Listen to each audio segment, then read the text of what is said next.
जय मसीह की मेरे प्रियो। आज हम कुछ बातों को परमेश्वर के वचन से देखेंगे। परमेश्वर के प्रकाश में हम कैसे दिन प्रतिदिन चल सकते हैं। तो इसके लिए हम 10 बातों को ध्यान करेंगे। सबसे पहले प्रतिदिन प्रार्थना करके परमेश्वर के प्रकाश में हम चल सकते हैं। जैसे वचन कहता है, पहले थिस्सलुनीकियों 5:17 में लिखता है, प्रार्थना में निरंतर लगे रहो। प्रार्थना एक जीवन शैली के रूप में करें। जब हम प्रार्थना करते हैं तब हम परमेश्वर से वार्तालाप करते हैं और हमारी कृतज्ञता को बताते हैं, उनकी गाइडेंस को मांगते हैं और हमारी सारी चिंताओं को प्रभु के चरणों में समर्पण करते हैं। दूसरी, पवित्र शास्त्र को पढ़े। केवल पढ़ना ही नहीं, उसको मनन भी करना है। वचन ज्ञान से भरपूर है, हर एक को आगे बढ़ने को मदद करती है। यह हमारे लिए एनर्जी बूस्टर है और सच्चाई आपको सही रास्ता में चलने में मदद करती है। व्यवस्था विवरण 17:19 के अनुसार भी हम वचन को दिन प्रतिदिन पढ़ना है करके लिखा है। तीसरी बात, प्रभु का स्वभाव को धारण करना है। जब हम उनके प्रकाश में चलते हैं तब उनका स्वभाव जैसे करुणा, प्रेम, धीरज आदि हमारे जीवन से झलकते हैं। तब लोग समझेंगे ये प्रभु के प्रकाश में चल। भजन संहिता 103:8 में भी इसके बारे में लिखे हैं। पहला यूहन्ना 1:9 के हिसाब से हम हमेशा माफ़ी मांगने वाले होना चाहिए। अगर हमारे जीवन से गलती होता है तो उसको तुरंत माफ़ी मांग ले, गलती को स्वीकार कर ले और माफ़ी मांग ले। इस दुनिया में ऐसा कोई भी व्यक्ति नहीं है जो बिना कोई गलती किए रहते हैं। तो इसलिए हम माफ़ी मांगने वाले के अनुसार दिन प्रतिदिन हमारा जीवन हो, क्योंकि प्रभु का प्रकाश पाने वालों हमेशा गलती को मान लेते हैं और माफ़ी मांगते हैं। परमेश्वर का अनुग्रह हमारे लिए काफ़ी है। वचन कहता है, पहला कोरिन्थियों 12:9 में भी लिखा है, मेरा अनुग्रह तेरे लिए काफ़ी है। हर बात के लिए माफ़ी मांगना इतना आसान नहीं है। माफ़ी मांगने वाला माफ़ी देने वाले से बड़ा भी होता है करके हम देखते हैं। 5वीं बात, अपने विश्वासी भाई बहनों से मिले, उनके हाल चाल पूछें, एक दूसरे को आत्मिक रूप से सपोर्ट करें और एनकरेज करें। पहला थिस्सलुनीकियों 5:11 के अनुसार हम देख सकते हैं। और 6ठी बात, कृतज्ञ रहे। परमेश्वर की हर एक आशीषों के लिए धन्यवादी बने। तब हम सकारात्मक सोच की ओर अग्रसर रहते हैं और हम यह समझ पाएंगे कि परमेश्वर का हाथ हमारे ऊपर है। भजन संहिता 9:1 के हिसाब से भी हम समझ सकते हैं। 7वीं बात, सेवा की भावना हमारे जीवन में हो। जब भी अवसर मिलता है सेवा करने के लिए रेडी रहे। हो सकता है अपनी कम्युनिटी में कोई चैरिटी का सेवा हो या पड़ोसी की कोई ज़रूरत हो, तो बिना कोई झिझक के, बिना कोई नकार के मदद के लिए आगे बढ़ना चाहिए। जब भी हम सेवा देते हैं तब परमेश्वर की प्रेम हमारे जीवन से झलकते है। रोमियो 12:10 के अनुसार भी इसको हम देख सकते हैं। 8वीं बात, सच्चाई में चले। अपनी विश्वास जीवन की मूल्य को और हमारे चॉइस में स्थिर रहे।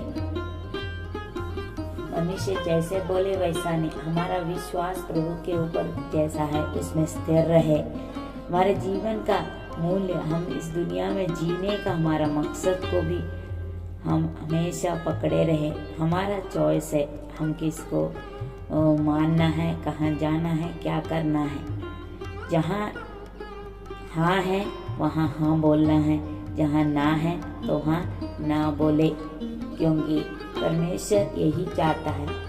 दो शंका करने वाला जैसा नहीं, दो नाव में पाँव रखने वालों को परमेश्वर पसंद नहीं करते। यूहन्ना 8:32 के अनुसार भी हम समझ सकते हैं। 9वीं बात, अपने विश्वास को शेयर करें। अपने विश्वास को ना छुपाए, अपने अनुभव को, अपनी गवाही को और अपने प्रभु के ऊपर की आशा को हम एक दूसरे से बताएं, ताकि वे भी परमेश्वर के करीब आने के लिए प्रेरित हो सके। यूहन्ना 11:25 और 26 के अनुसार भी हम समझ सकते हैं कि हम अपने विश्वास को किस प्रकार एक दूसरे को साझा कर सकते हैं। सबसे बढ़कर प्रभु पर विश्वास रखें। विभिन्न परिस्थिति हमारे जीवन में आ सकता है।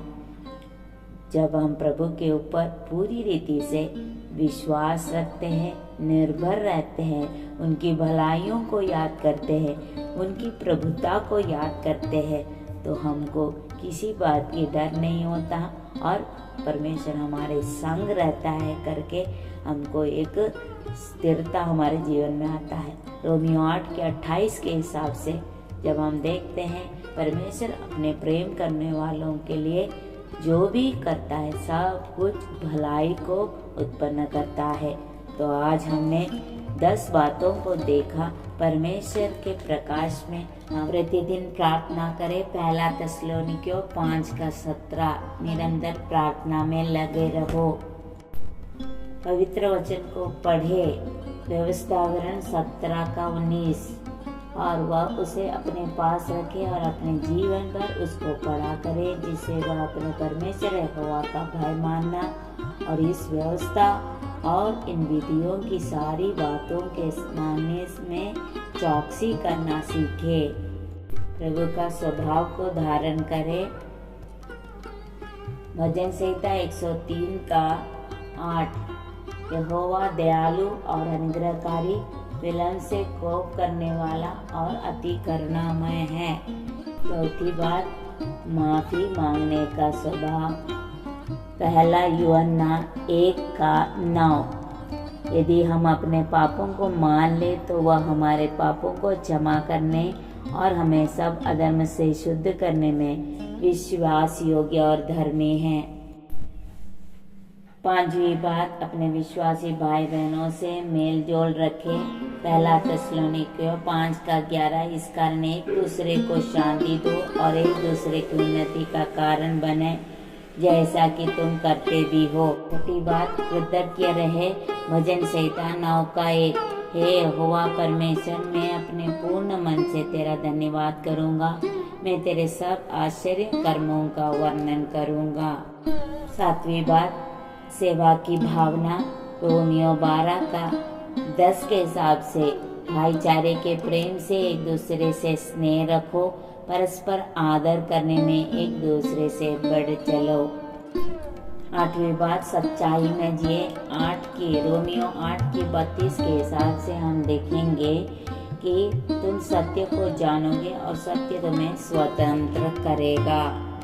9वीं बात, अपने विश्वास को शेयर करें। यूहन्ना 11:25 से लेकर 26 तक हम पढ़ते हैं। यीशु ने उससे कहा, पुनरुत्थान और जीवन में ही हूँ। जो कोई मुझ पर विश्वास करता है वो यदि मर भी जाए तो भी जिएगा, और जो कोई जीवित है और मुझ पर विश्वास करता है वो अनंत काल तक न मरेगा। क्या तू इस बात पर विश्वास करती है? और अंत में प्रभु पर विश्वास रखे।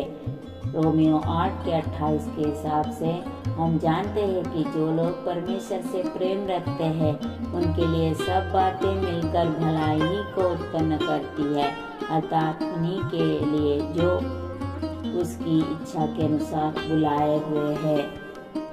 इसलिए मेरे प्रियो, परमेश्वर के प्रकाश में चलना है तो इन बातों को हमारे जीवन में अमल करें और परमेश्वर से आशीषों को पाइए। दिन प्रतिदिन परमेश्वर का इच्छा हमारे जीवन में दिखाई देने लगेगा और दूसरों के लिए हम एक प्रेरणा स्रोत हो सकते हैं। God bless.